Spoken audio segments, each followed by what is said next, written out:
Hey, this is Matt once again. Welcome back to the video. This is a paid request from Shawn, who wanted me to do a commentary on Alpha Dog. I don't really know why, but hey, you wanted me to do a commentary on Alpha Dog, and here we go. So, I'll do the best that I can. I have a pause at the beginning. Well, actually, let me get situated here. For those who want to request pretty much any type of videos, topics, reactions, commentaries, reviews, re-reviews, as the sun is shining down on me. Maybe God himself doesn't want me to do a commentary on films like this. I don't know. Links are down below in the info box. 3, 2, 1, pressing play. Now, supposedly this film says it was made in 2006, or the release date I should say is 2006, but it was in like one Sundance Film Festival in 2006. Really, it came out 2007. So I'm just going to label it like 2007. Just for the sake of argument. Because the only way most people were able to see it was in 2007. And I think I reviewed this film once a long time ago. I don't know if it's still up, but I remember just not being big on it. It just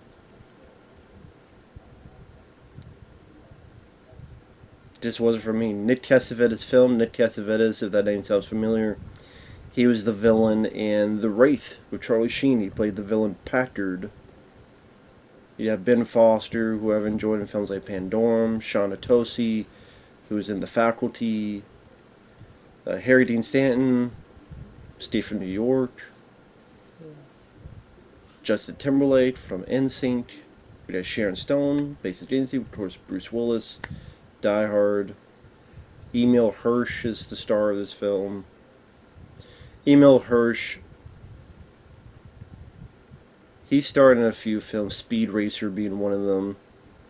I know there was this one alien invasion movie he was in called The Darkest Hour that came and went like nothing. I also know he won a lot of recognition for Into the Wild, that movie.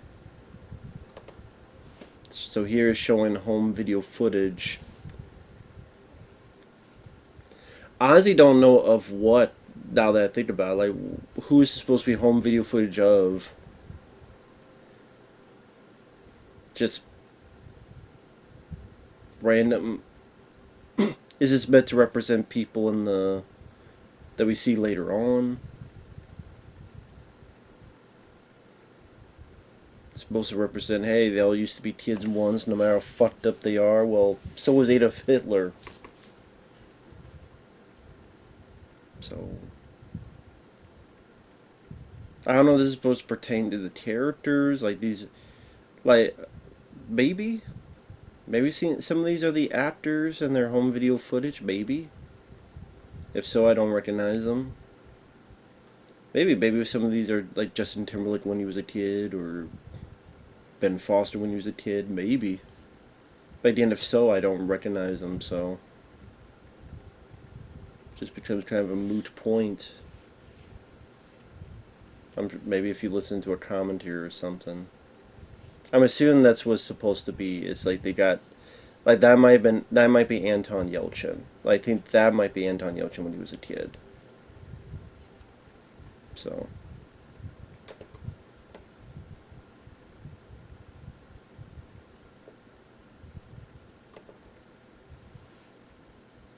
I'm guessing that's what it was. It was, they took the actors, got their video footage.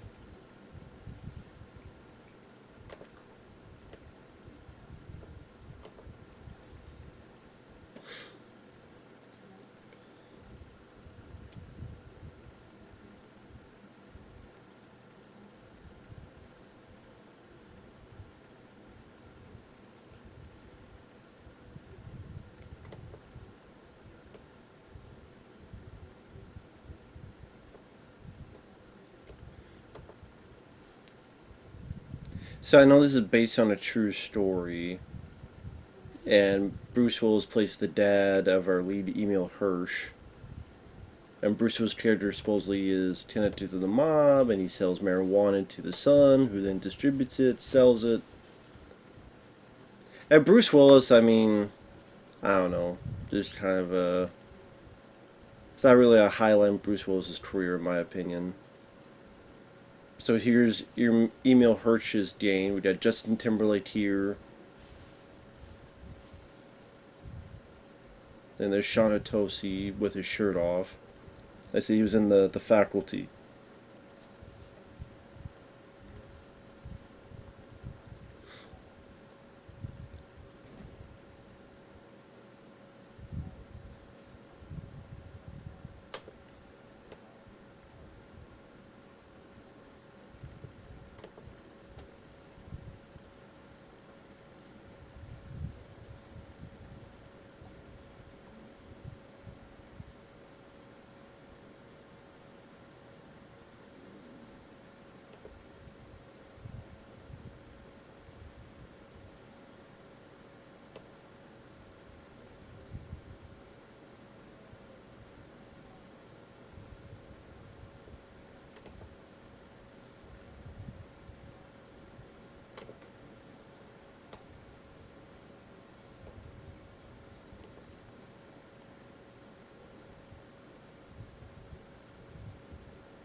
So we got Shawn Odysee here who owes money, so now he's doing housework for this guy. We got. I just don't find. From what I remember, these tiers just didn't find that interesting to hang out with them and know about their daily grind and dealing and wheeling and dealing. So that's the thing is that, okay, fine, you want to be with characters who are unlikable or who are bad guys. Well, okay, but you hopefully have them be interesting. I just don't find this. Probably, I mean, really, the closest was probably Justin Timberlake, from what I remember, because he grows a bond. Because the story is about, yeah, they're doing their dealings. At one point, one guy owes money. I think it's Ben Foster's character. So, since he hasn't paid, they kidnap his brother, played by Anton Yelchin. Anton Yelchin, who sadly has passed away, who was Chekhov in the newer Star Trek movies, Into Darkness, and the 2009 film, and Star Trek Beyond. He was also in that Fright Night remake, sadly, and it's been a few others, Green Room, among other movies. So they kidnap him, and Anton Yelchin goes along with it because his family life isn't the best, and this is his getaway, and he thinks he's going to make some new friends in a weird way. But then one thing leads to another, and like, we need to take care of this guy because if it gets found out, we'll get life in prison. But the entire irony of it was that Anton Yelchin's character actually enjoyed being a part of this, so he would not have talked or said anything because he wanted to be friends with these guys. So keeping him alive actually would have been the better choice, and actually would have worked out. And if the guy was alive, they would have probably been free and been fine. And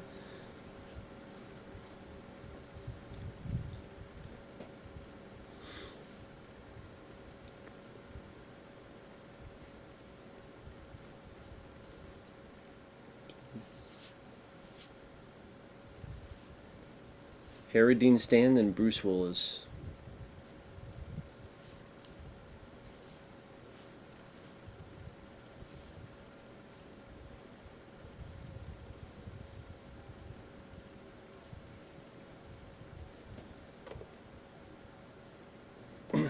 So Harry Dean Stanton's pretty much like the godfather of them all, and then Bruce Willis has just picked up a paycheck. That's the way I look at this. Bruce Willis picked up a paycheck. This is a time when, I mean, this is supposed to come out 2000. I read somewhere there was New Line Cinema was going to put this out in 2006, somewhere around there. And then they wanted some edits, and the director said no, and there was some arguing, and so they sold the movie to, I guess, Universal or such, and then this got pretty much dumped in like January or something, so it didn't really do much of anything when it came out. It was, I would call it a bomb. It like did jack shit at the box office, and no one remembers the film for good reason. That's the thing. It was just kind of a forgettable movie. It wasn't a hard-hitting drama. It wasn't a pulse-pounding action movie. It was an intense thriller. It has, you look at Bruce Willis, Harry Dean Stanton, Anton Yelchin, Ben Foster, like pretty good cast, but I don't know. I don't know if Nick Cassavetes was the right choice of a director, because the big film he directed was The Notebook with Ryan Gosling, which was a big hit, but at the same time, I don't know if anyone really said, you know what, get that guy to direct this hard-hitting drama.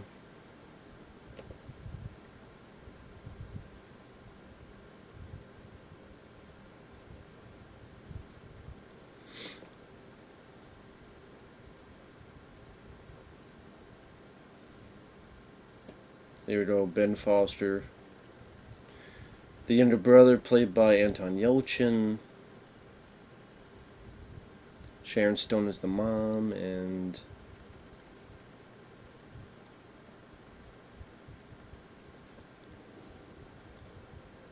actually, just not the mom.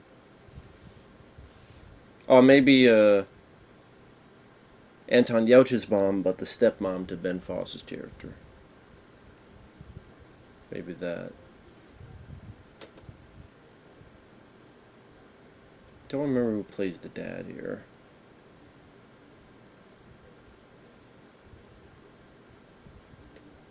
I don't remember.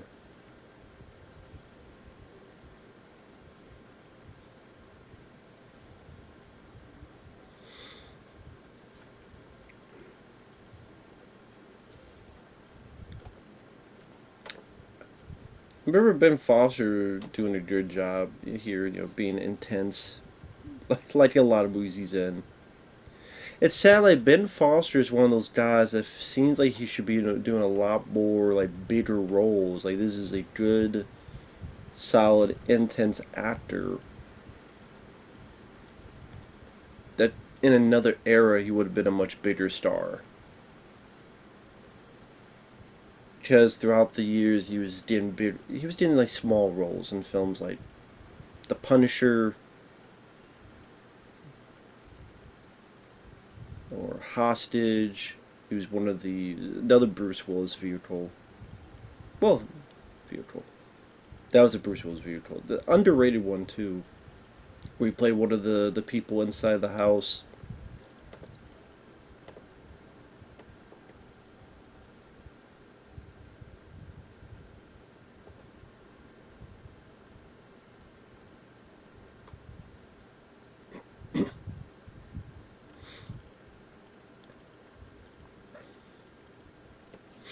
Well, I would say Ben Foster and Anton Yelchin, like their whole bits was the most interesting part of the movie. Like definitely, they was the most interesting part of the movie. Was the best actors in the movie of the young. Actually, yeah, the best acting in the movies from those two. So if it was like Ben Foster and Justin Timberlake having to deal with each other, and then this Anton Yelchin, it's kind of the it's just these other characters like Emil Hirsch. I don't really care about him as the lead, but at the same thing, I know it's based on a true story, so they try and change shitloads of stuff. You know what I mean? I know that.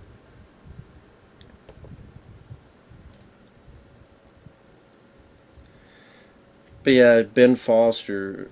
After this, he was in 310 to Yuma, which he did a good job in that.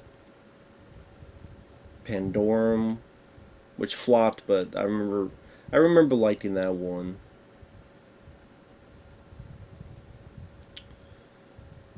I know he's in that film Warcraft, which didn't do much of anything. I think he was in that film Emancipation, where he would whip and beat up Will Smith's character.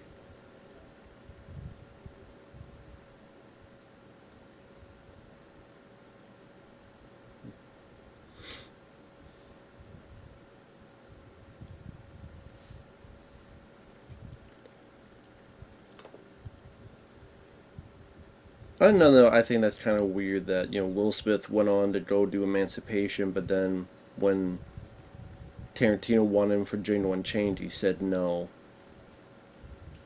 I don't know. Kind of shows that he made the wrong choice.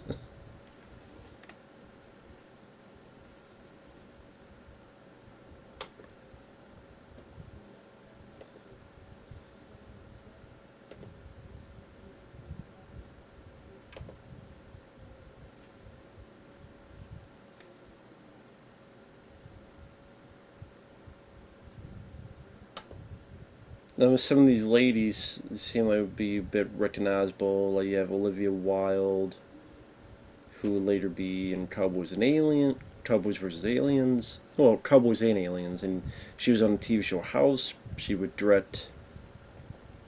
God, what was that movie she directed? Was it Promising Young Woman or something? Don't Worry, Darling. That's what it was. Don't Worry, Darling. It was that movie, which I was not a fan of. And then other actresses, you got like Amber Heard is in this film. Less said about her, the better. Amanda Seyfried is in this.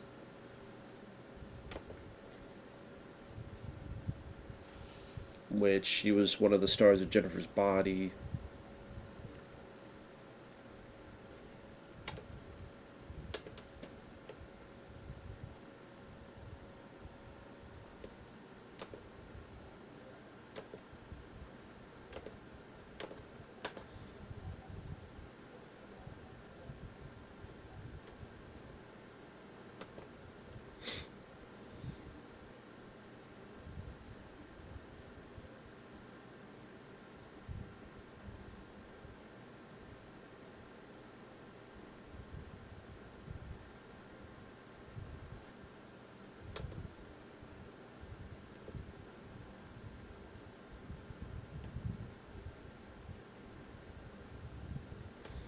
Of course, you got Scarface in the background, Tony Montana.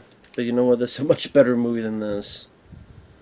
See, that's a character that is a villain, but just with Al Pacino's performance and the way it's written and the dialogue, the music, it's just so much more of an interesting, much more entertaining, much more memorable movie compared to this. Like I said, this movie is just very forgettable to me. Now, the other films this guy directed, John Q, I didn't mind, with Denzel Washington. He did The Notebook, My Sister's Keeper, The Other Woman. Films I don't really know much about. Of course, this fight breaks out because Ben Foster doesn't have all the money. So then Emil Hirsch does this and puts him through a fucking glass table.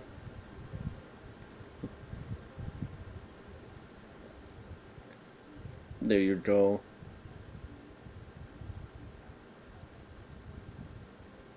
Yeah, don't fuck with Ben Foster. Yeah, I mean, between these two, it feels like I'm much more buy Ben Foster kicking ass than Emil Hirsch. So the fact he gets the upper hand makes sense to me.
Ben Foster definitely ripped for the movie. Definitely got in shape.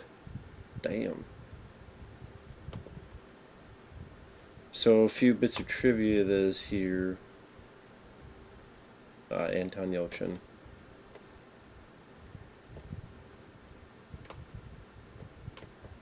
May he rest in peace, man.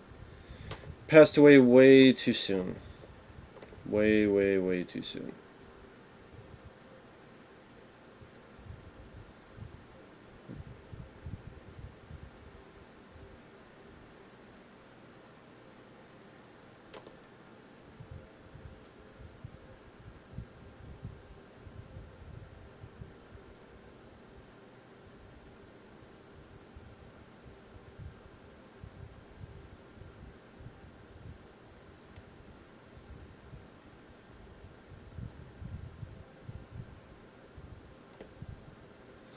That's really like this stuff here is the most interesting part of it. Ben Foster and Anton Yelchin, and I mean, as sad. I wish this wasn't based on a true story that they had to really follow.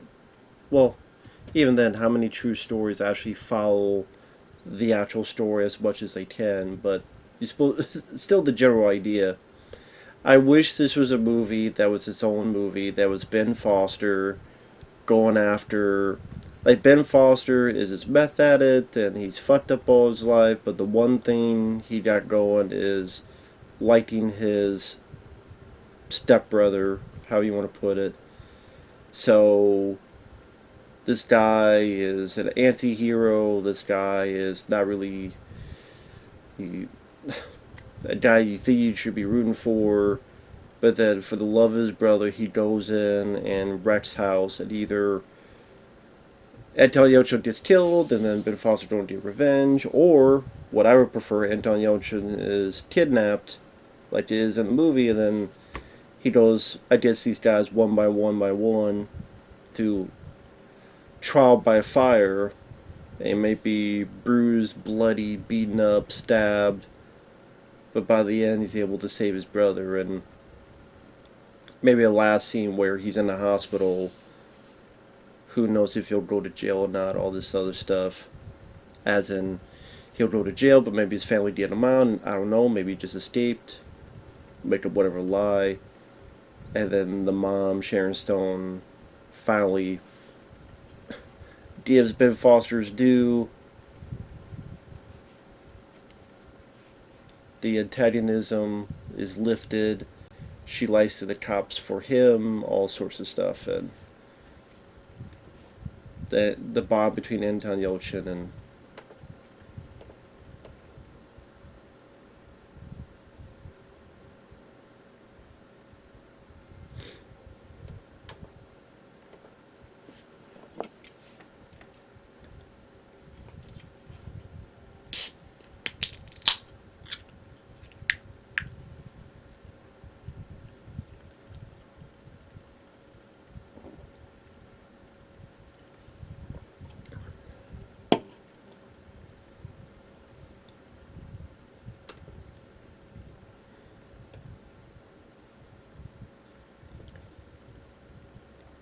maybe you shouldn't let your fucking droid-addled girlfriend answer the phone. You know, when your girlfriend sounds like she's got one brain cell, and even that's been completely depleted,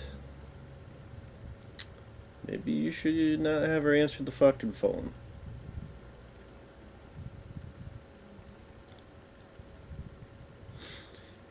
In a scene where they have a fight, Sharon Stone hit Ben Foster so hard that his nose started bleeding. He told her to do so because he said the scene needed to be as realistic as possible. And to prepare for his role, Ben Foster asked one of his friends, who is an ex-meth addict, for guidance. A friend introduced him to a group of people who gave Ben Foster an all-access pass into the lifestyle. Ben Foster risked his sight for the movie by adding glaucoma drops to his eyes for much of the shoot to dilate his pupils, making them appear to be high.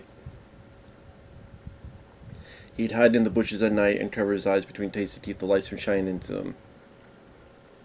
He would talk to the director with his eyes closed.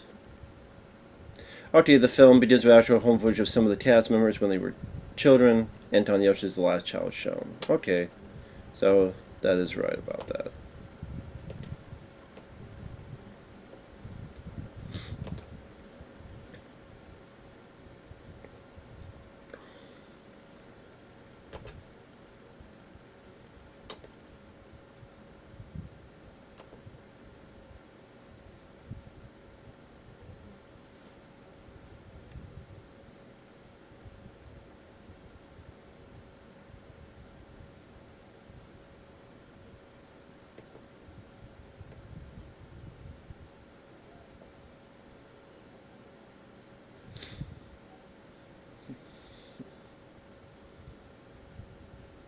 They said Bruce Willis is just kind of in here, in and out, kind of coasting along.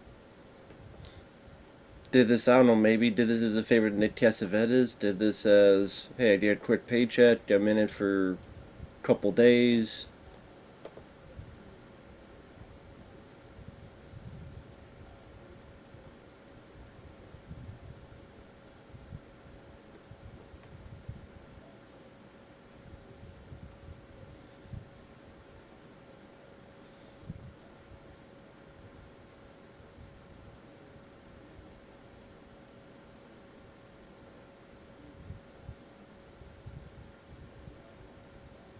Psychopath spree killer Elliot Rodger named this movie as one of the factors that influenced him, inspiring to commit his 2014 massacre in which he murdered 6 people.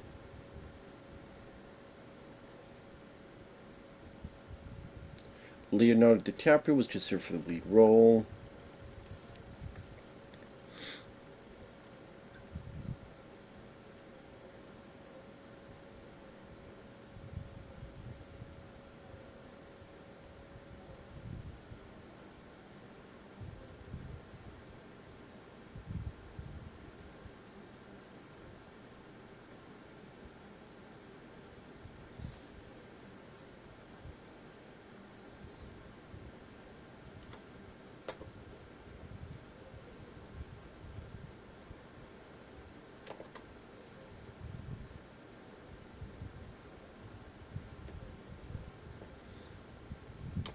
Yeah, his eyes do look dilated, so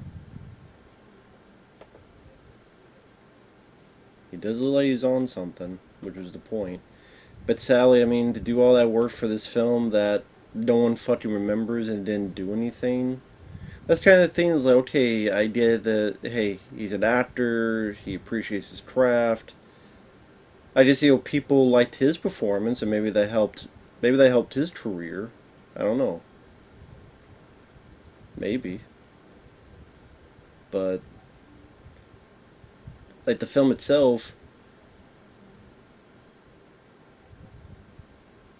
January 12th, 2007, along with Stomp the Yard and Primeval. Primeval was that killer crocodile movie that no one remembers. And it debuted at number 7 at the box office.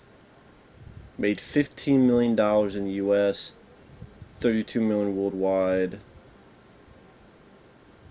And didn't do much of anything. I mean, Ben Foster won the Young Hollywood Awards for Breakthrough Performance. Destined 3 to the Yuma, he was nominated by the Boston Society of Film Critics.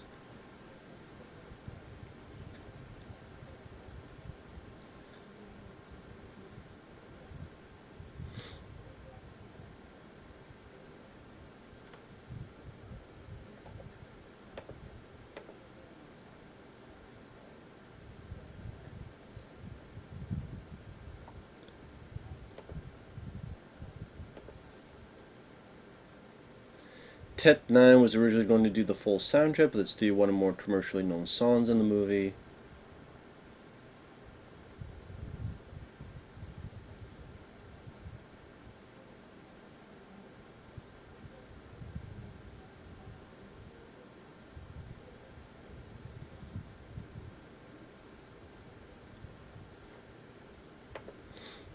And I mean, I didn't even really. I mean, maybe this is they have this in there because it happened in real life. But okay, he's gonna shit or try to shit on, or he did shit in on the guy's carpet. Okay, it's like it is what it is.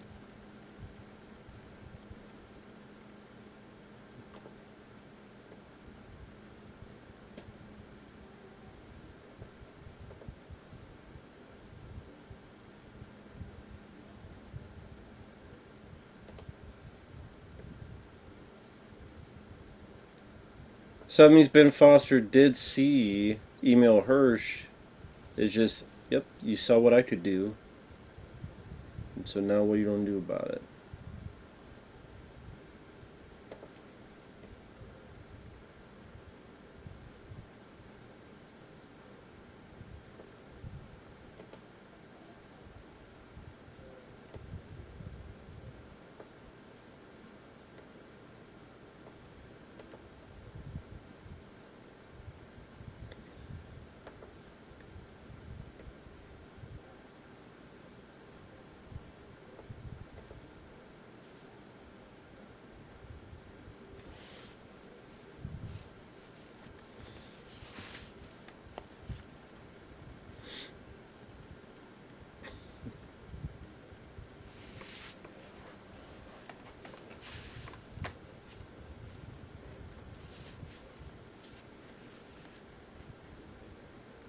Wow, lying sack of shit.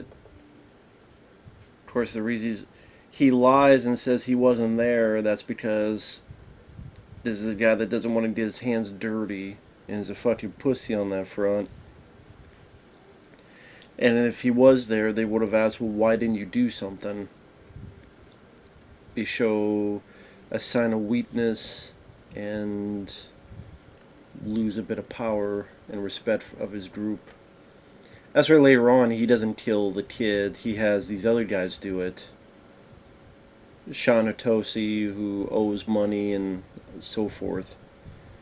So this guy doesn't want to get his hands dirty. Just like he didn't want to pull the trigger against Ben Foster. He didn't want to confront Ben Foster when him and his buddies were in the house.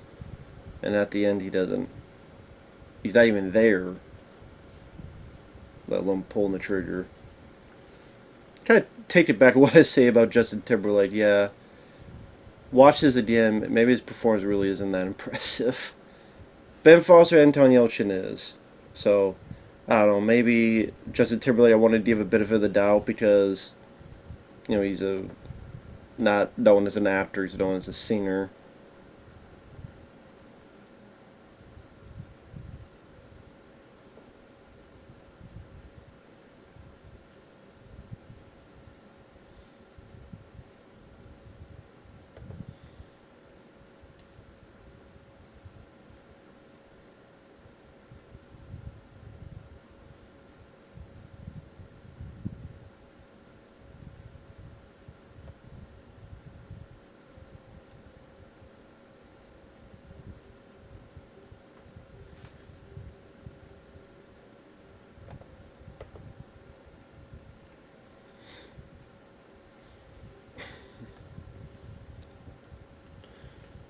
So yeah, in January 2007, this came out in theaters, at least here in the U.S. Number 1, Stomp the Yard. Number 2, Night at the Museum. Number 3, Dreamgirls. Number 4, The Pursuit of Happiness. Number 5, Freedom Riders. Hilary Swank. Number 6, Children of Men. And number 7, Alpha Dog.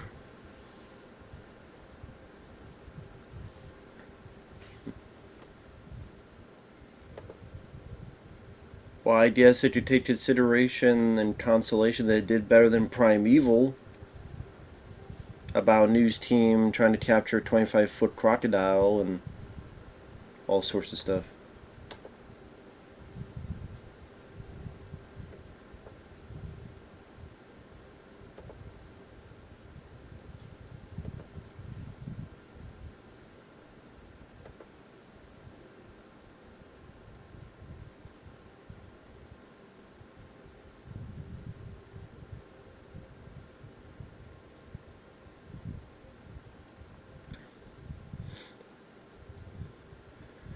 Justin Timberlake's character is based on Jesse Rude, who's convicted with Jesse James Hollywood for the real life murder of Nick Markowitz.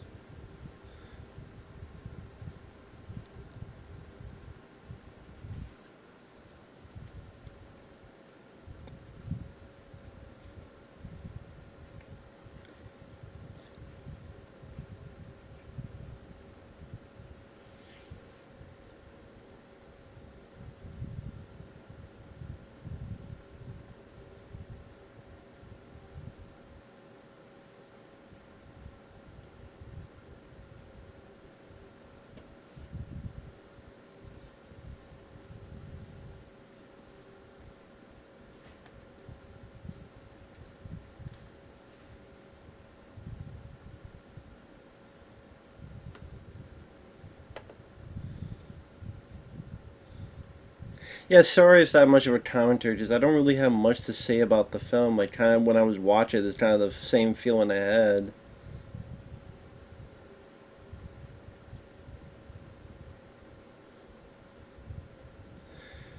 So, although the film is based on a true story, apparently, Ben Foster's character was not aware that his younger half brother was kidnapped until after his murder.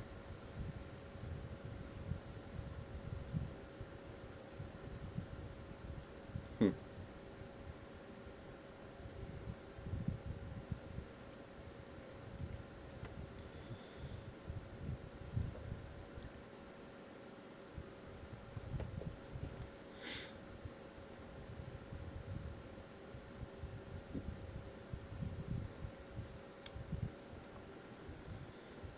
Alright, here we go with the kidnapping. We got that.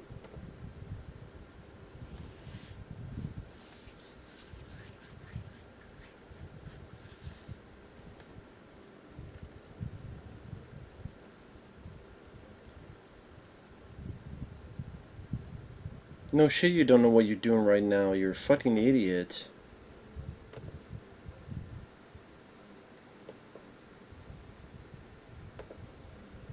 Yeah, let's just kidnap someone and not think of anything else afterward. Like, literally, if you just let it go and moved on, you would have been perfectly fucking fine.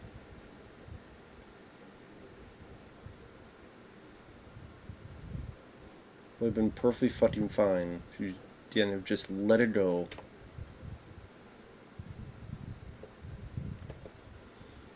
But yeah, it shows how dumb this person is. Fucking idiot.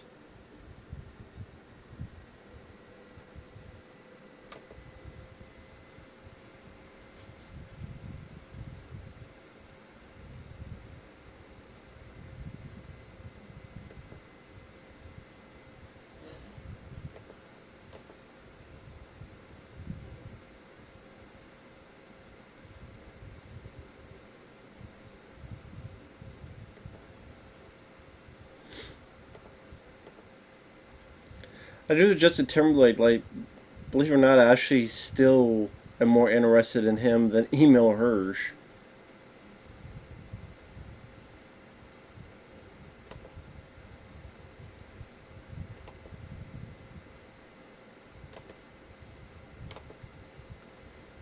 This guy just getting high.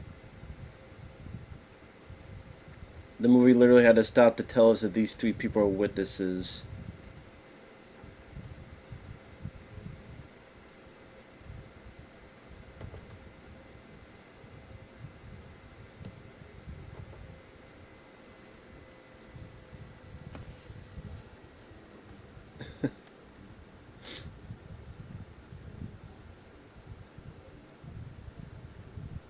I don't buy this guy being this tough guy either.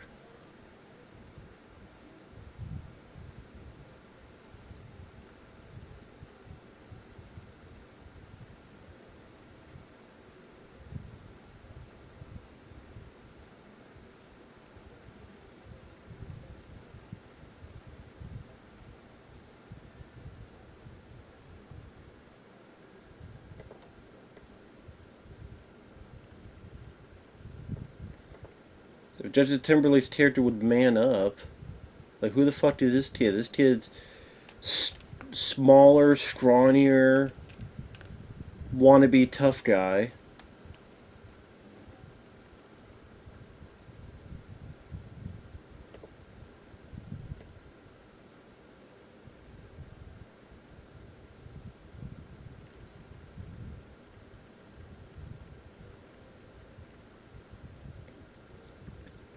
And here's the thing with Emil Hirsch's character, we know nothing about this guy. Like, I mean, well, I shouldn't say nothing, but like, what we know about this guy is he's really a chicken shit, despite his facade.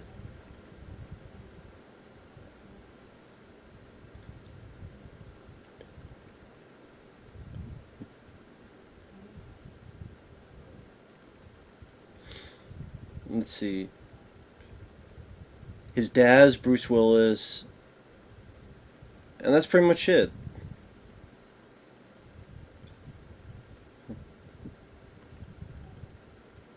Want to be tough guy, that's it.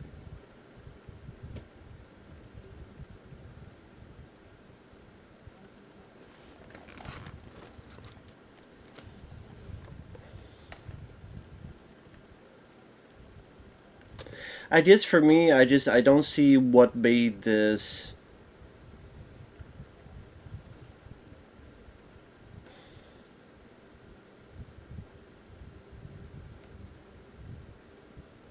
I don't know how to put it.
So there's a scene where he really wanted Sharon Stone to beat him, completely slap the shit out of him.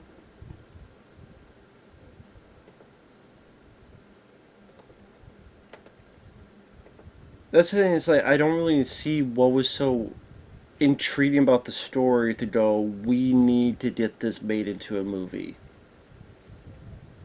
I mean, there's plenty of movies like this where someone gets kidnapped, and then the person kidnapped bonds with his kidnappers until ultimately there's a choice of whether to kill him or not.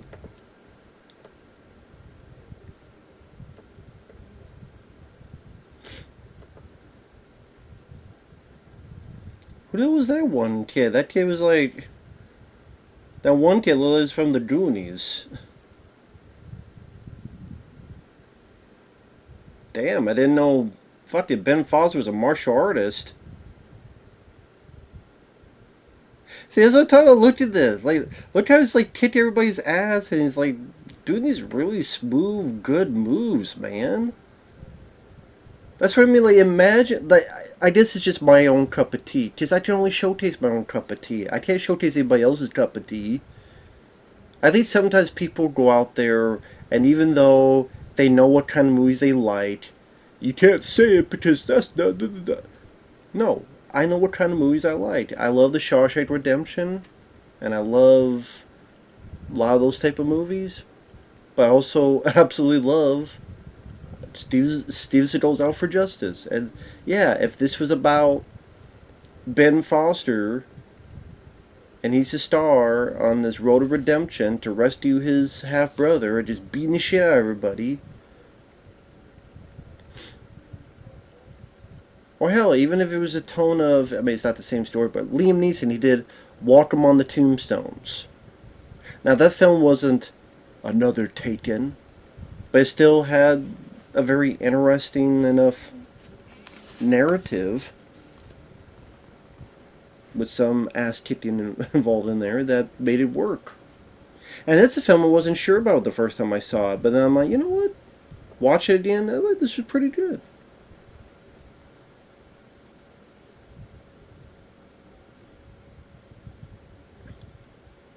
I think this is maybe what I was saying before, where Justin Timberlake he seemed more interested in Emil Hirsch because this guy who is a kidnapper but is bonding with Anton Yelchin. Anton's just nice to be out of the house and not be under his mom.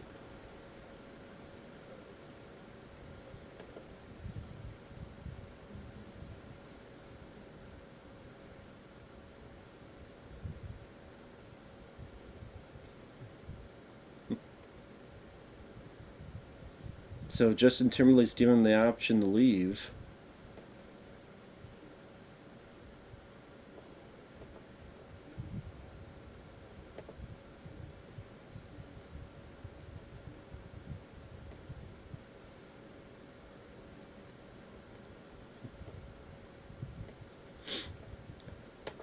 See, if this was the part where they said, okay, this is why we want to tell this story because of this bit where Justin Timberlake offers Anton Yelchin you can leave, and Anton's like, no, I'm going to stay because I don't want trouble from my brother. And if this is the reason why, then maybe I can understand why this story got made.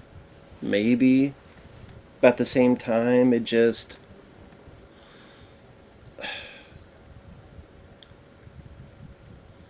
Then it would have been nice to maybe tell it from Justin Timberlake's point of view. Like, solely from his point of view, not from Emil Hirsch's point of view.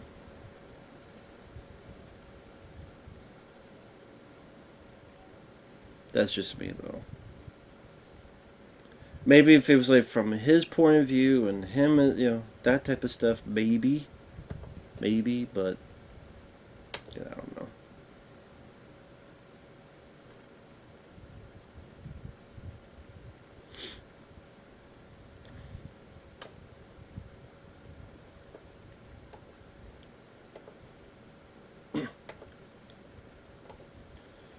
And I'm looking up the guy who Justin Timberlake's character is based on.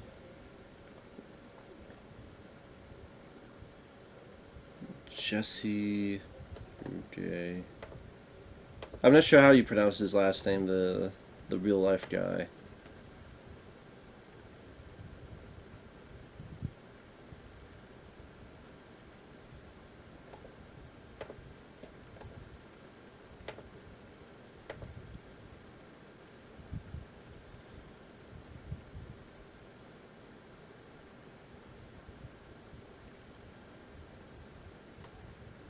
So sorry about this. I'm looking stuff up.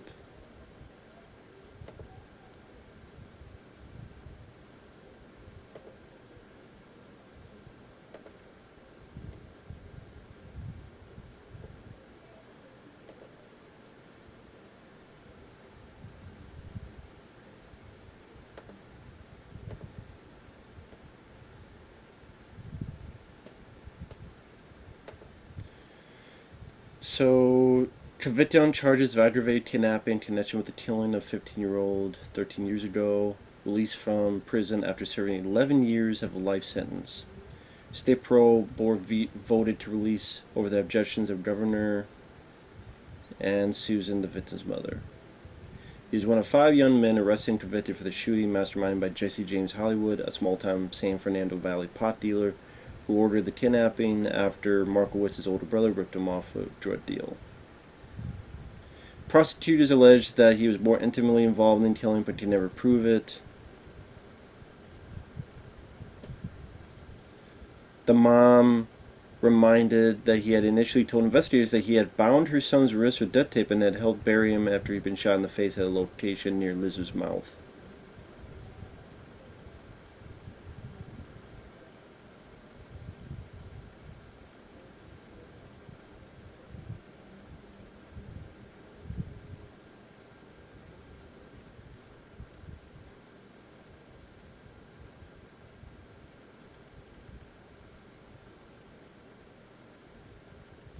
He was a model prisoner, had taken numerous classes, completed his GED, participated in AA meetings.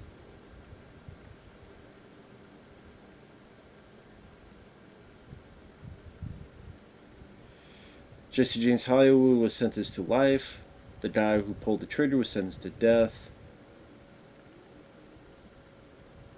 So yeah, he got out of prison.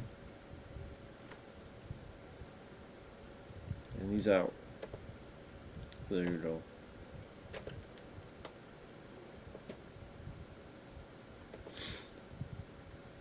So that guy in the blue shirt in the back there, I think that's Chris Marquette. Yeah, the guy with the blue shirt. I believe that's Chris Marquette.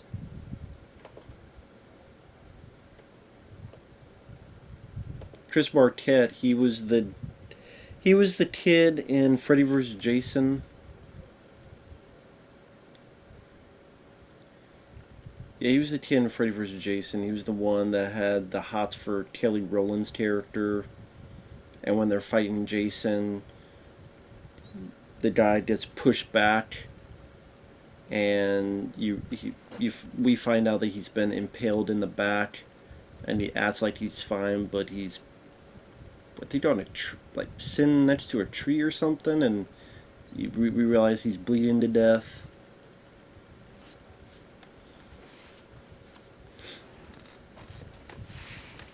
And then he had the hots for Kelly Rowland's character, but that was never meant to be, I guess.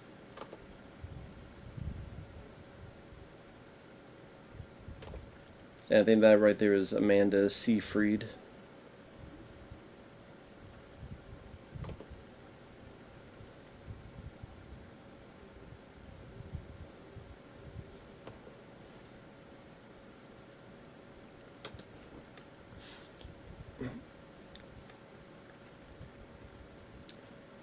And of course we got Amber Turd. And I think one more could be said. Just the Johnny Depp trial himself is kind of showcases the whole damn thing.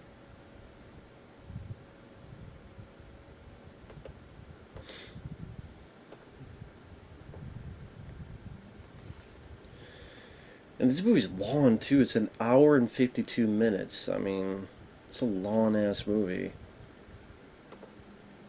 And like for the next hour, it doesn't feel like a whole lot happens.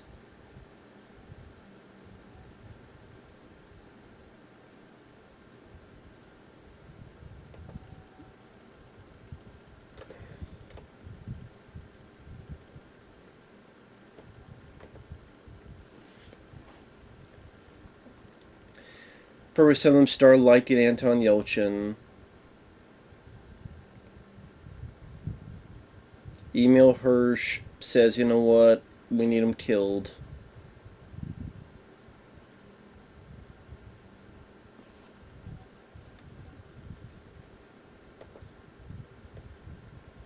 Then he dies. People get arrested. The end. I mean, that's, I don't know. I'm struggling here. I mean, it's another hour left. I'm struggling. And that's it. There's not much to comment on. There's not much in the background to comment on.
I mean,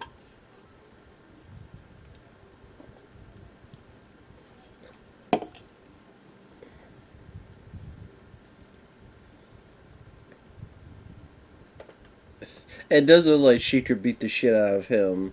She's like bigger. She looks like she got more muscles than Chris Marquette. Looks like she could pick up Chris Marquette and body slam him.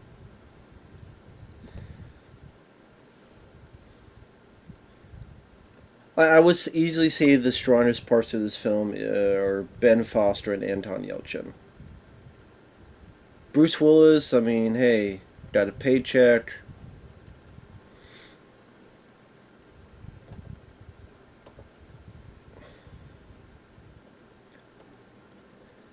And that's the thing, like, you look at the title Alpha Dog, you look at the trailers, it kind of just comes off as a forgettable. I mean, it's got a decent rating on IMDb, so a lot of people like it. That's teach their own. It just, it's not like this is the worst movie ever. It just, again, kind of one of those meh, not for me type of things. I think Emil Hirsch is the weakest part of the movie, honestly. Him, his. It's based on a real guy, so it's hard to say his character, but just everything about him is just the weakest part of it for me.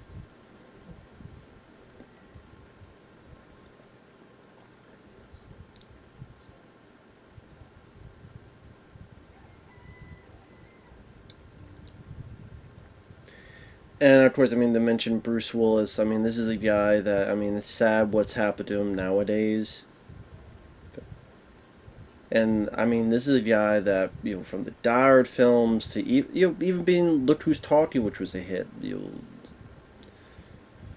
But then in the '90s, he had a lot of bombs. The Bonfire of the Vanities, Hudson Hawk, Death Becomes Her, Striking Distance, North, Color of Night. Really, I mean, it'd be the Die Hard films and Pulp Fiction, which were his only hits. If I learn how to talk. But then he started trying to do films like 12 Monkeys and The Sixth Sense and The Whole Nine Yards, and those worked well. Unbreakable. Of course, Armageddon was a huge hit. And then again, in the 2000s, again, a lot of his films were bombing. And a lot of them, I mean, I like Tears of the Sun. It didn't do the best. I like Hostage. Sadly, that didn't do well. Sin City did well. I like 16 Blocks, but that didn't do much. Then what? He had a cameo in The Astronaut Farmer with Billy Bob Thornton. He was in a film Perfect Stranger, I think with Halle Berry.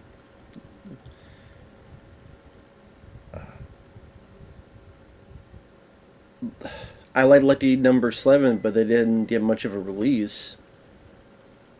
And that's the thing, around this time, like I said, if 2003, Tears of the Sun, Charlie's Angels Full Throttle cameo. 2004, The Whole 10 Yards, not nearly as good as the first one. Ocean's 12 as a cameo. 2005, Hostage and Sin City. So 2006, although technically this came out 2007, Alpha Dog, Lucky Number 7, 16 Blocks, Over the Hedge.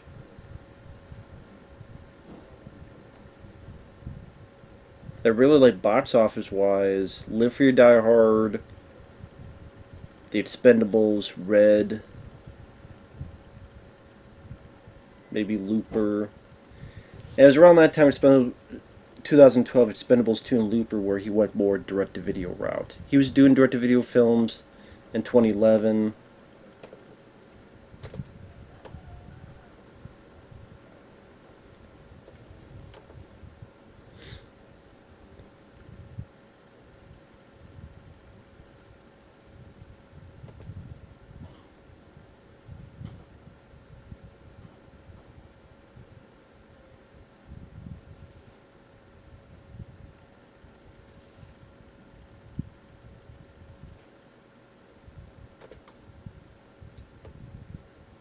Emil Hirsch is not buying into it because he's a fucking idiot.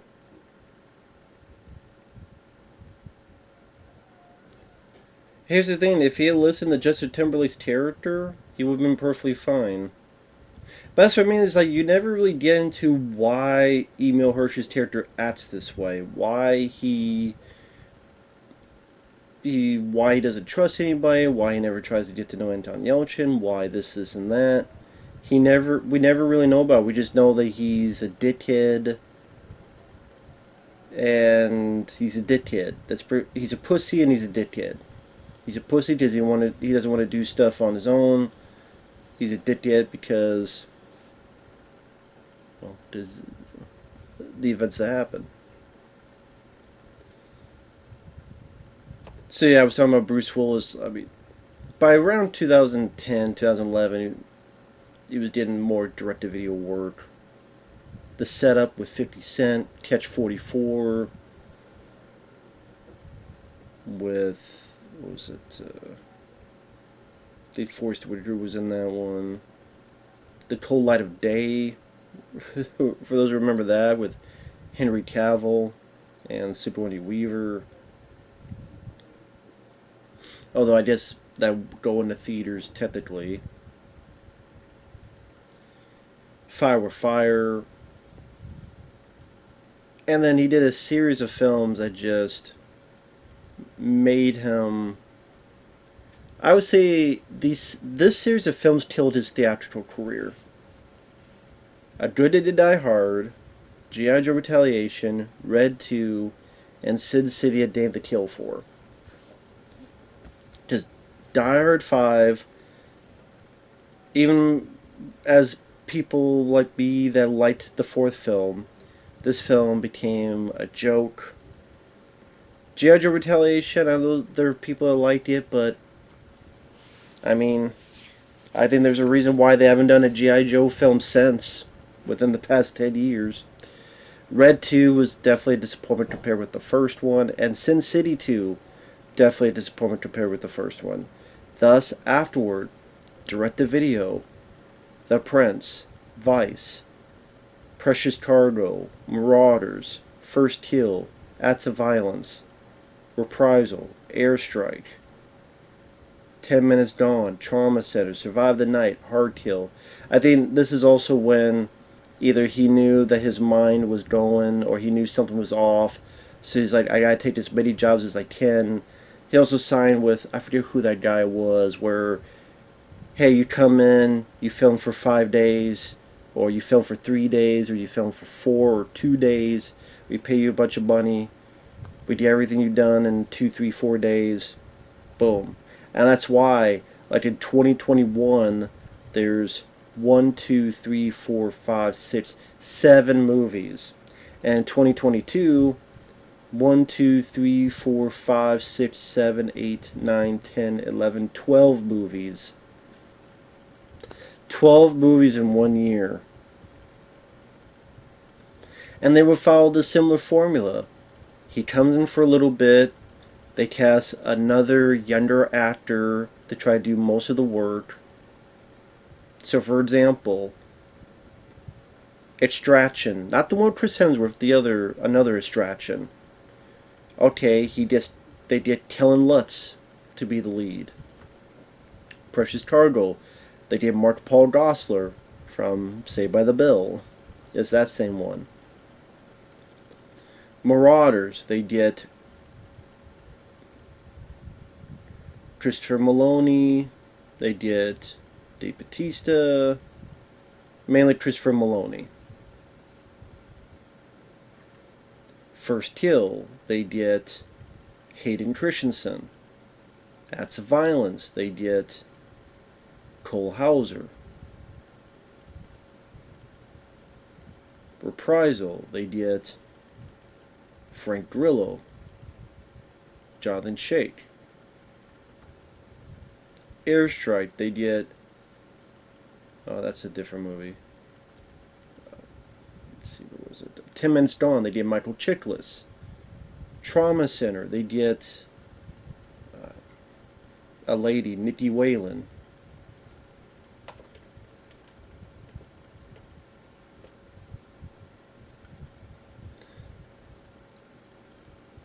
Survive the Night, they did Chad Michael Murray. Hard Kill, they did Jesse Metcalfe.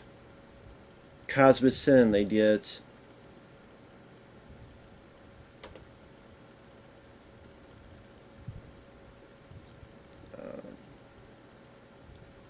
people like Frank Grillo, Brandon Thomas Lee, and other people.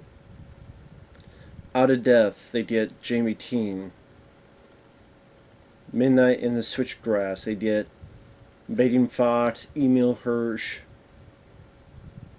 Survive the Game, Chad Michael Murray. Apex,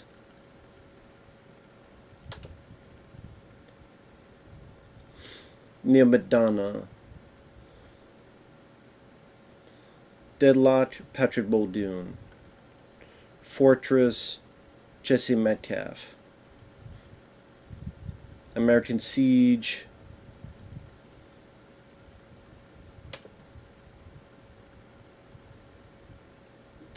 Timothy V. Murphy, whoever the hell that is. Gasoline Alley, Devon Sawa. Corrective Measures, Michael Rooker. Fortress Snipers, Jesse Metcalf and Chad Michael Murray. Vendetta.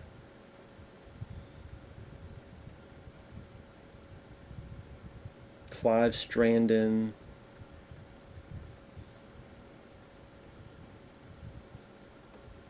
Wrong Place, they get Ashley Greene. Wire Room, they get Kevin Dillon.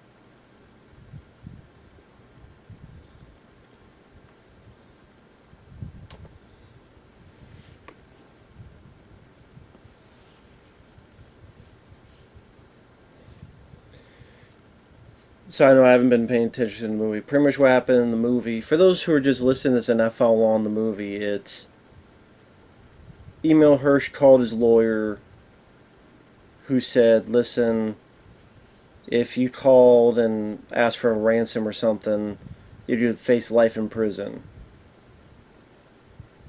So now he's like, okay, I need to take care of this kid, so I need to do something drastic, which in this case is to kill him. Which is a dumb decision because people know, like Ben Foster knows you killed him. These other people would know that you killed him. And that's going to be so much worse. But you have this guy, Anton Yelchin, who could be an ally who likes who you are or likes what you guys did. Like, literally, if Emil Hirsch hung out with this kid for 5 minutes, he would say, this kid wants to do this. He wants to be a part of this. Hey, come join our group. He would have done it fine and dandy. He would have lied. He probably would have been fine being kicked out of the house. He would have lived here. And then there you go.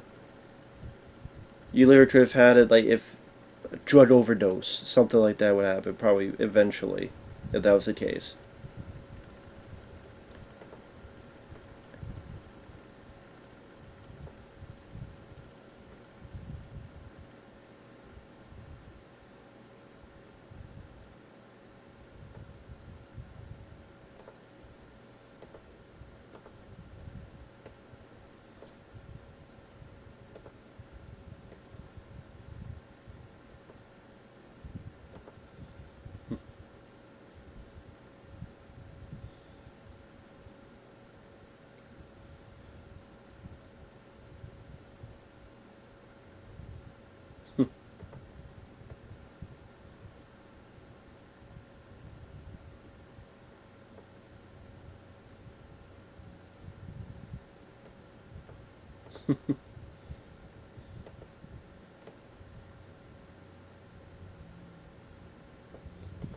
See, that's what I'm talking about. Like, Judge Timberlake being impressed that Anton Yelchin knows how to fight and all that stuff. I mean, I don't know. Just like I said, this is probably the stuff that's a little bit more interesting in the movie. And I guess maybe that's why they wanted to do the story, I guess.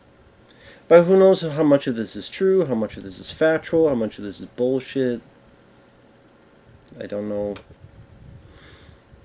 In 2007, when this did eventually come out, the biggest films of that year were Spider-Man 3, Shrek 3, Transformers, Pirates of the Caribbean at World's End, Harry Potter and the Order of the Phoenix, I Am Legend, The Bourne Ultimatum, National Treasure 2, Book of Secrets, Alvin the Chipmunks, and 300. So even then, I mean, what, you got a part 3 movie based on a cartoon, at World's End. I don't know if that's part 3 or which one that is, honestly. That might have been part 2, that might be part 3, I can't remember. Harry Potter and the Order of the Phoenix, I don't know which part that is. I don't remember. I Am Legend, based on a story. Born Ultimatum, that's a part 3. National Treasure 2. Movie based on a cartoon, and then a movie based on a graphic novel / comic book. So, even in 2007, it was more what is known and familiar to the public and less about creating brand new material. Like you had RoboCop, Lethal Weapon, Predator, that type of stuff. The Terminator. First Blood technically is based on a novel, so. But anyway. Not so much now. Not so much back then in 2007, let alone nowadays.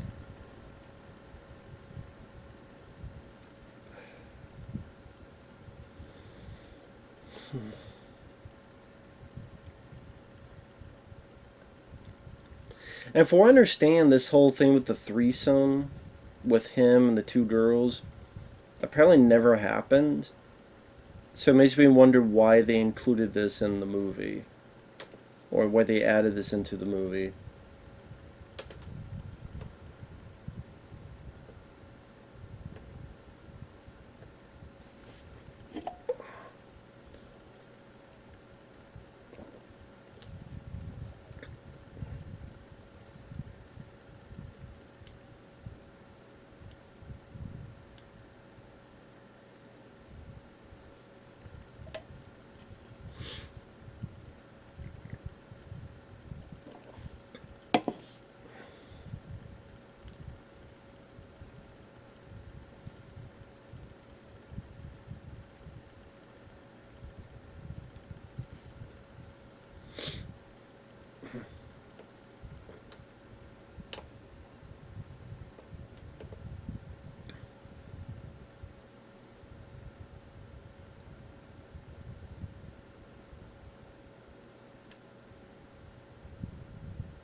Also,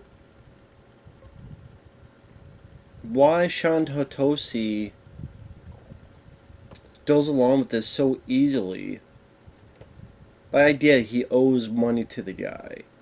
But then to quickly go along and say, yeah, I'll kill someone, I'll murder someone, that still seems like a big leap. But it is what it is. I guess, you could argue you don't always need reasons, and to be fair, I guess that's true.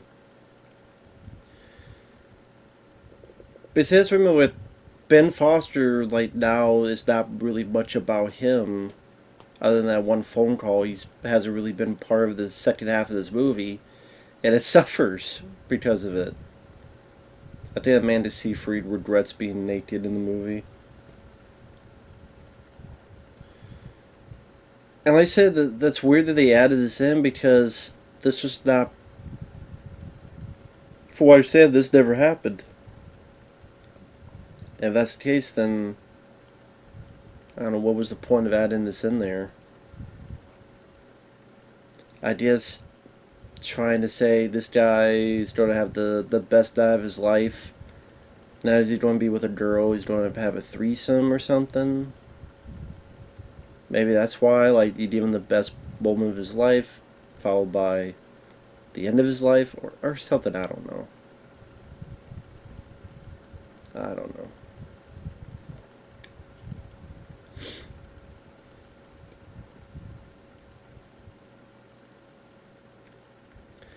Maybe it led to, like, some speech he has of, no, I want this life, I want to be part of this life, you don't even have to do this, all that other stuff. Or maybe it's let the audience know that, yeah, this kid would have been perfectly fine, this kid would have been gun-ho to be a part of this, he would have lied, cheated, stolen to be part of this life, where you just have threesomes and all this stuff. So just the fruitless venture of getting this having this guy killed was something they didn't have to do in the first place, but knowing that he actually liked all this, he definitely didn't have to happen.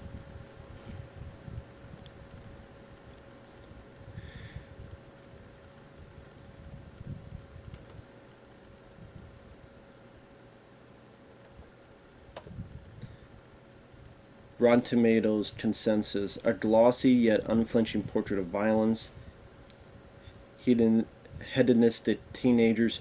Bruce Willis and Sharon Stone chew the scenery, while Justin Timberlake gives a noteworthy performance. I would go more towards Ben Foster and Anton Yelchin, but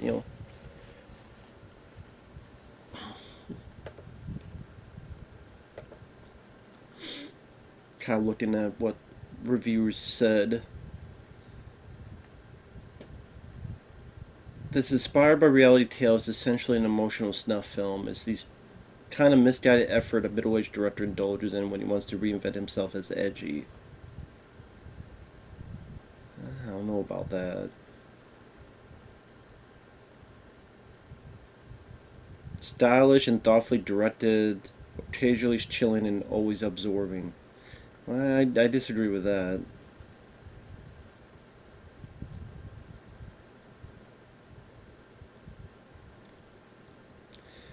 Combines an aimless ramble through juvenile depravity and the affluent suburbs of LA, and a quite disturbing evocation of the true life murder and adolescence of a boy in 1999.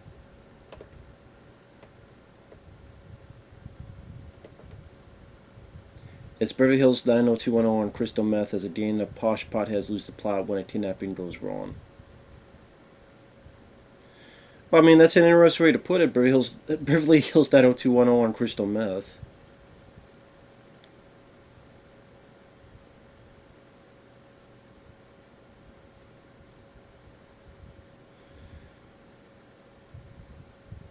I like this one by Steve Rose of The Guardian. It's a messy, superficial affair. It lacks focus, shifts uneasily in tone, and shoehorns in star names to little effect.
It's kind of hard to buy Shawn Odysee as this big tough guy as well.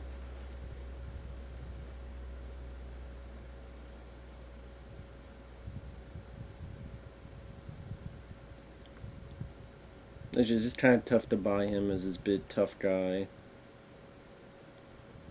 I don't know. Maybe this is how the kids were in real life. I don't know.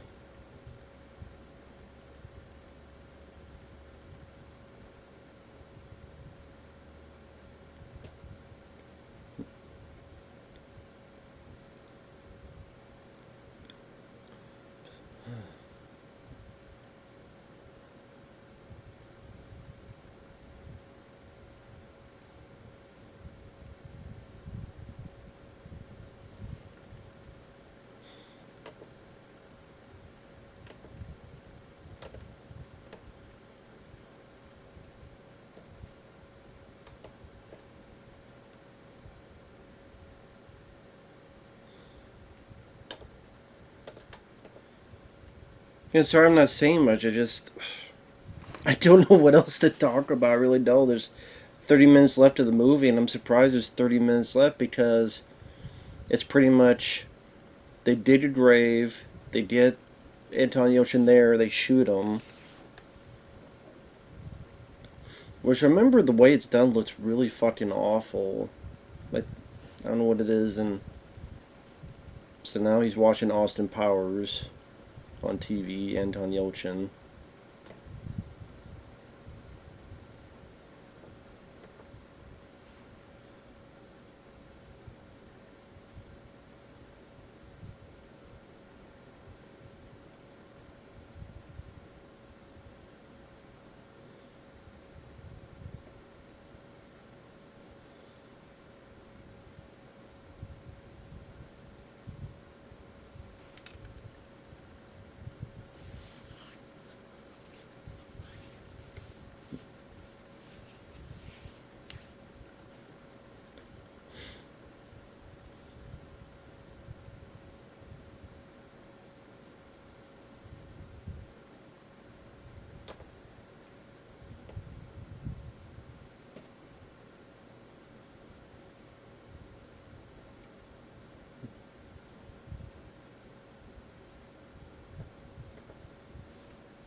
I forgot Alan Thicke was in this. Holy shit.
Just, yeah, Emil Hirsch's character, just the dumbest shit ever.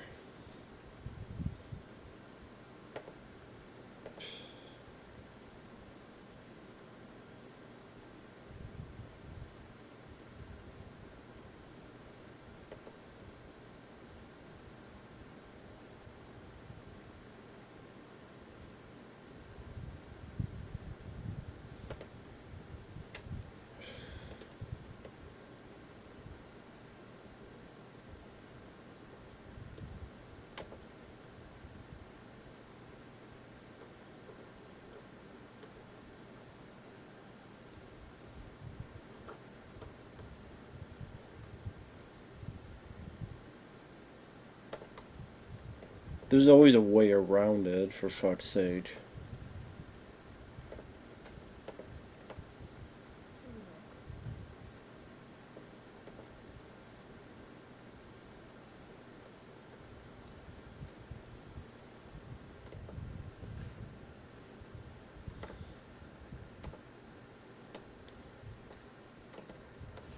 Like, literally, if this guy was smart, Justin Timberlake's character, if he was smart, he'd be like, you know what? This kid likes me.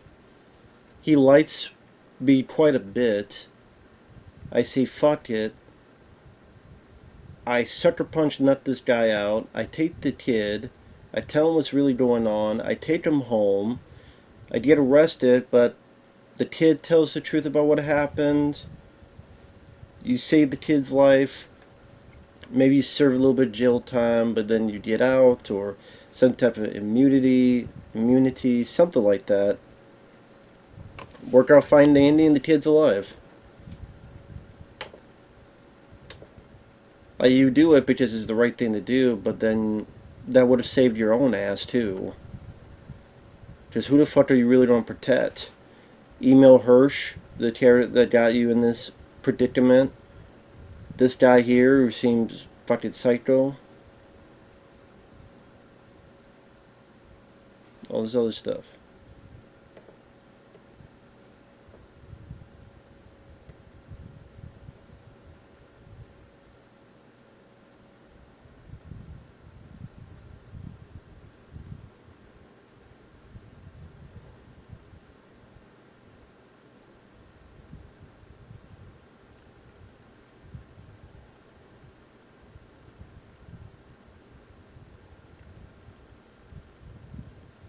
Like, again, the kid here is literally saying he's just going to say that he ran away. Again, if dumbass people doing dumbass things, though. That's how it usually is, though. So I guess that's realistic, to be honest.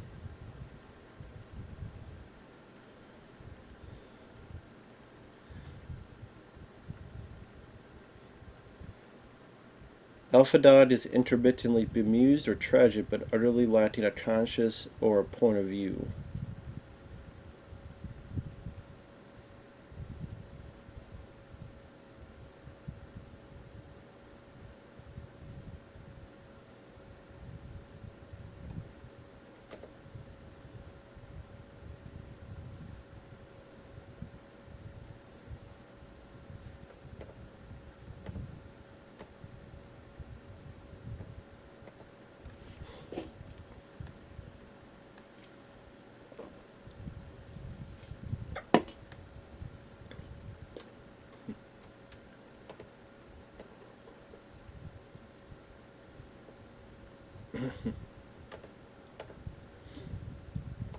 But I guess that's the point with the music rising up and things of that nature is this oncoming disaster that people know and the whole tragic affair at all where Anton Yelchin's character seems like a very innocent, young, nice guy who did nothing wrong, did nothing to deserve this. And sadly, that happens a lot.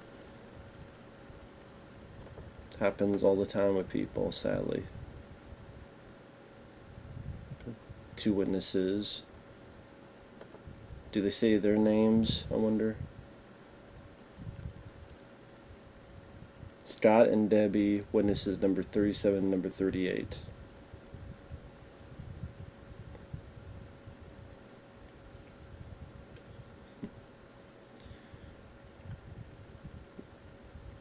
Like, right when there's witnesses, like, and they still go along with it. Like, okay, here's these guys that just saw our faces, saw our cars, saw our vehicles. We still go along with it because dumbass fucking people doing dumbass fucking things.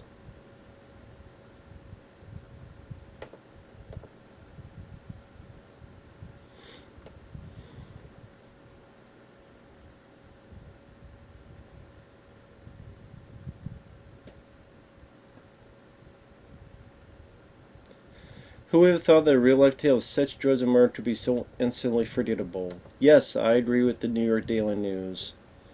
I definitely agree with that.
I think also this film it doesn't really look that great because you could tell it sure looks like they're on a fucking green screen with the background here and the stars and everything in the back there.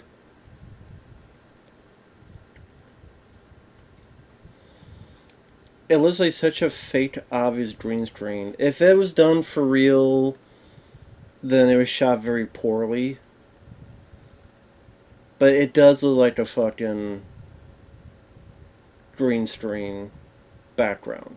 Again, if this was done for real on location and such, then they did a bad job photographing it. Otherwise, again,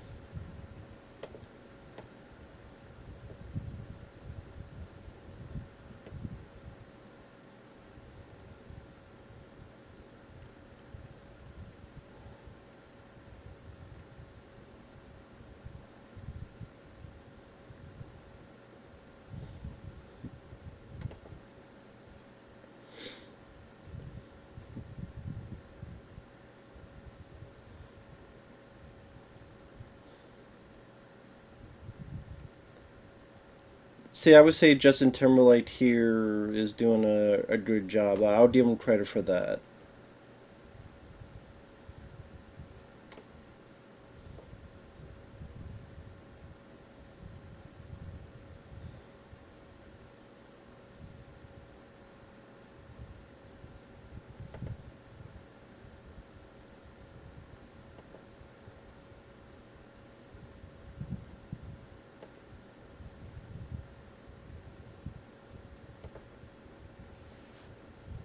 Like that's that green, that star background, the muzzle flare, the bullet hits. Like they look really fucking bad and looks really cheap.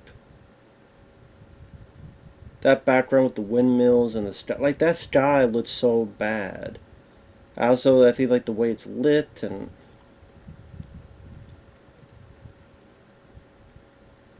like I said, it looks like green screen. It was either photographed badly or it looks fucking green screen. This is a show that Sharon Stone's character is, she's become obese. She's become a state hospital. She was suicidal.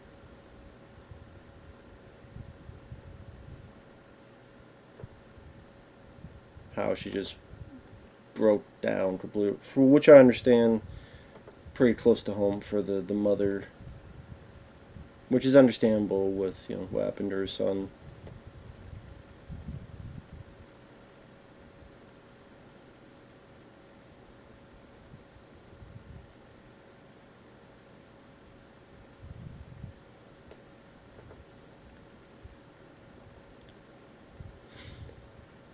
I'm trying to remember if they did any last interview or dialogue with Ben Foster's character. If not, that's a damn shame.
Pretty much just Sharon Stone just showcasing why her character tried to end her life, all sorts of stuff. I mean, I don't think for what type of character she's supposed to play, I don't think she's doing a bad job. I mean, it's a bit. It's weird to say awkward because you know how Sharon Stone looks, and she just looks a little bit more like Roseanne Barr. But yeah, that's the point. Is that it's supposed to show her breakdown.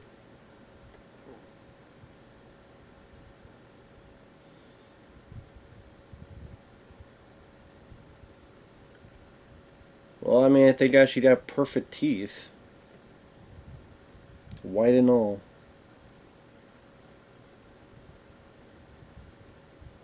Some say she may be chewing the scenery, but I don't know. I don't mind it. I think for this type of part,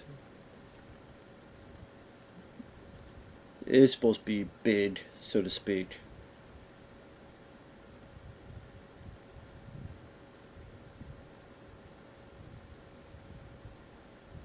It is supposed to be a big performance for this type of stuff.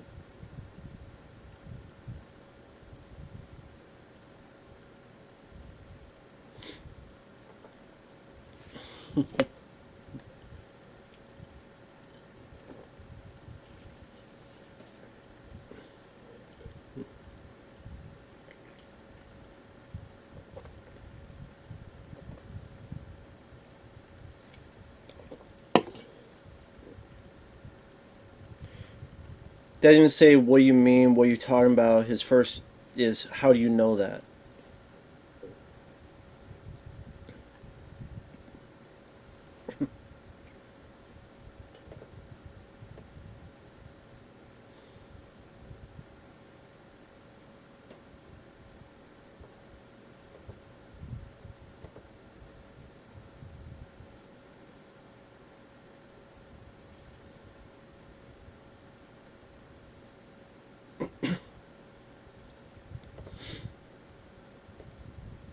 See, that's the thing. Like doing that.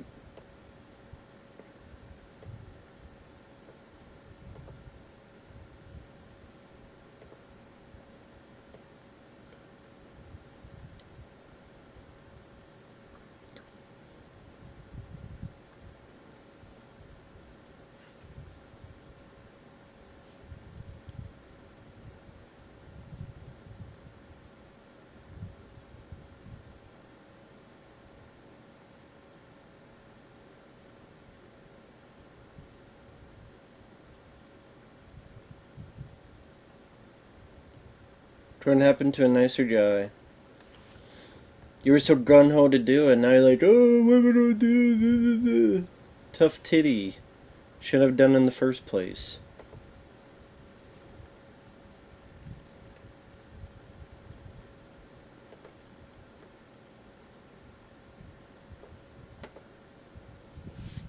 So now it shows. I think, from what I understand, when this film was being made, Emil Hirsch's character had not been arrested yet. But then by the time they were making the film, he did get found and arrested. So then at the very end, they added additional photography.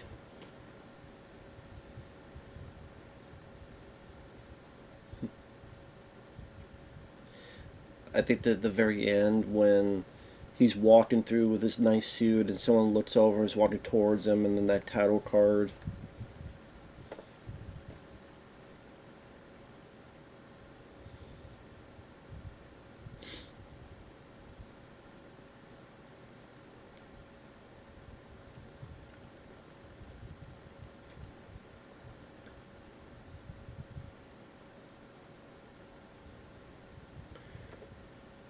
See, this whole bit here, like, what's the point of it? I guess just to show Emil Hirsch's his nonchalantness about what's going on. That despite everything that's been going on, just go back to the depravity of just listen to this type of music and having sex and all that, I guess. Like, is that the purpose of this? I don't know. That's what I mean. I agree with some of these reviews that it's not as deep as maybe the movie wants thinks it is.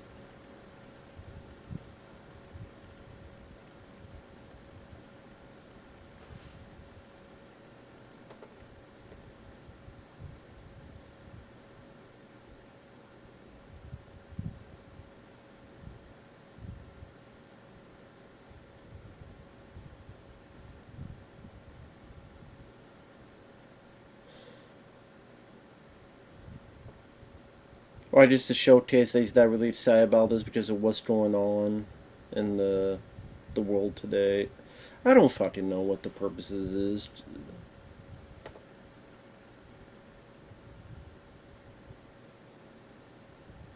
I just for him to show that the world is sinking.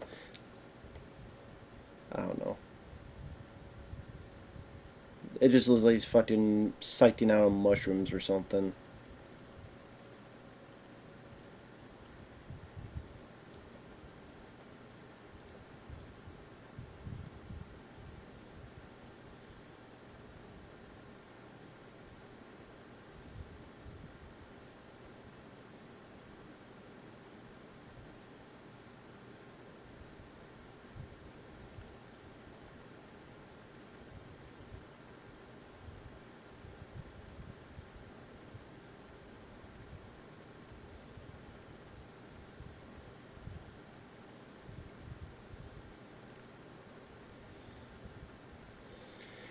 All you get out of the scene is that Emo Hirsch has a limp dick. Like that's the whole fucking bit of the scene.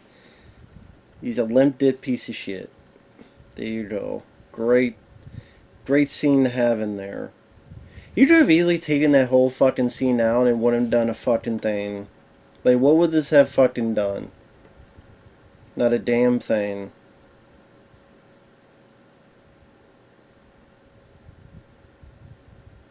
Guess his girlfriend's been taken.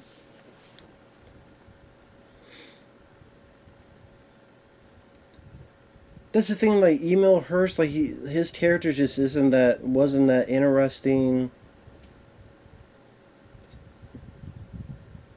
Just didn't give a flying fuck about what was going on.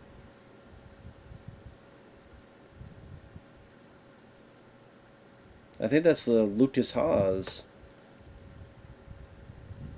Which...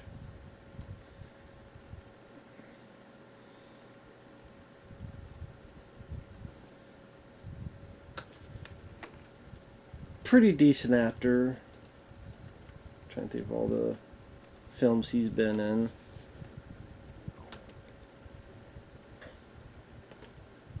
Look that up real quick.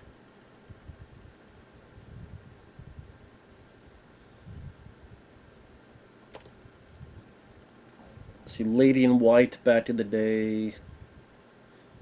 Mars Attacks. I think I remember him more for TV. Was he in... Let's see. I swear he was in... Maybe I'm thinking of someone... Maybe I'm thinking of someone else.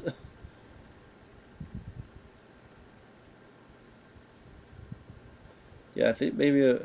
I see... I mean, Inception, I like that movie. He was decent in that. The Revenant as well.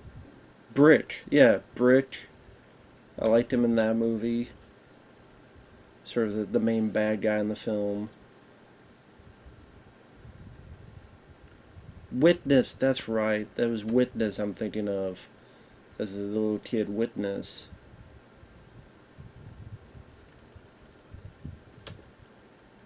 Okay, yeah. Harrison Ford, really good movie. He was a little kid that Harrison Ford had to protect. That was with the Amish.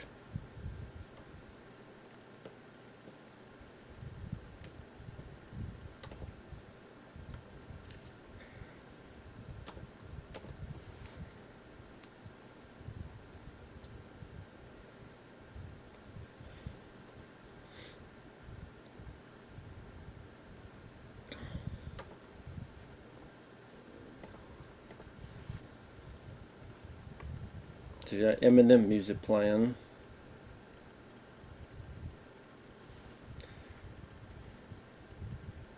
He received 9 years in prison. California Youth Authority until the age of 25. So I think it was supposed to end like this. Justin Timberlake, life sentence, but after 11 years he was let go. Currently on death row. That's right. If you're currently on death row, but it's been If that was 1999, 2000, and it's even by 2006, they're still on death row. How long does it take to be on death row before the death occurs?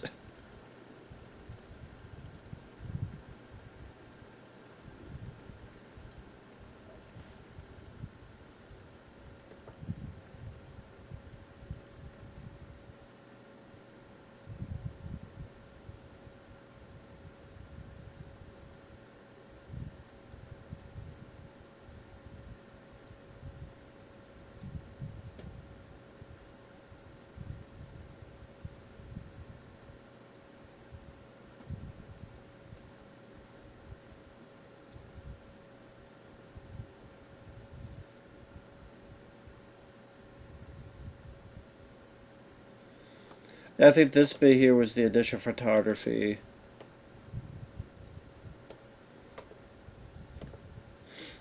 That maybe that Bruce Willis interview, maybe that was shot for earlier in the film, but then they put at the end here because this bit here, yeah, on August 2005. So it was being made in 2005, supposed to be released around 2006, and then there you go.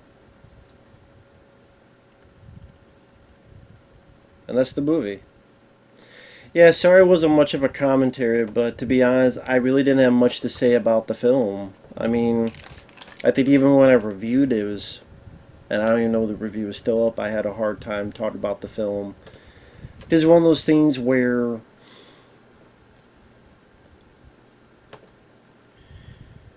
positives, Anton Yelchin, you really feel sympathy for him, and he's an actor that passed away way too soon.